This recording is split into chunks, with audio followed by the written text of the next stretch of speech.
बार 2 बार आ जब तीसरा बार कैलके तो लखन लाल गोसाग निकाल कर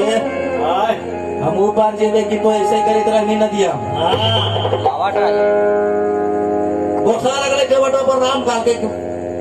राम से की बस 3 बार में दम हालत खराब सरद हो गई 3 बार में तोरा भव सागर से हमरा पार करे थे जखने कौन हाल होता तोरा ही 3 बार में एकदम पानी तब कहले कि हे मला हम ना जानी जाना तो रहनी लेकिन अनजान बन गई नहीं बड़ी गुड़ बात बा एकरा में कहले का चलले जब कहले कि जब पार कर देनी तो कहली कुछ दे दी उतराई तो राम के लगे को पाई नहीं थे जी के हाथ में मुंदरी रहे तो मुंदरिया निकाल के चालस की दे दी चालस के हमरा उतराई की जरूरत नहीं अरे उतराई हरी जी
आदमी इतना बोलो तो गुहार हो बोल रहा है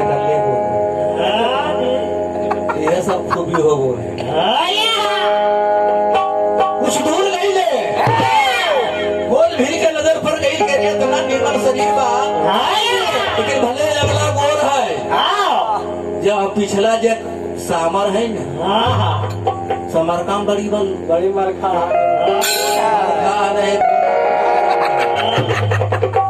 मरका भले लोग मरखा नहीं है की कहल के कैसे कहले जी ऐसे बोले पड़ो है कहे कि हम सब मगहिया है मगध देश में रहे वाला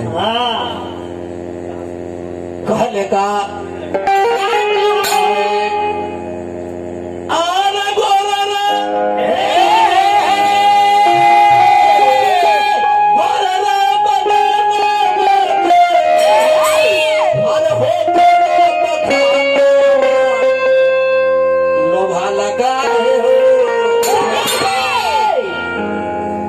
गायत्री जी के गीत में आज तक ले कोनो 82 बताना पहले उसकी कौन लय में कौन गीत गा हो रहा है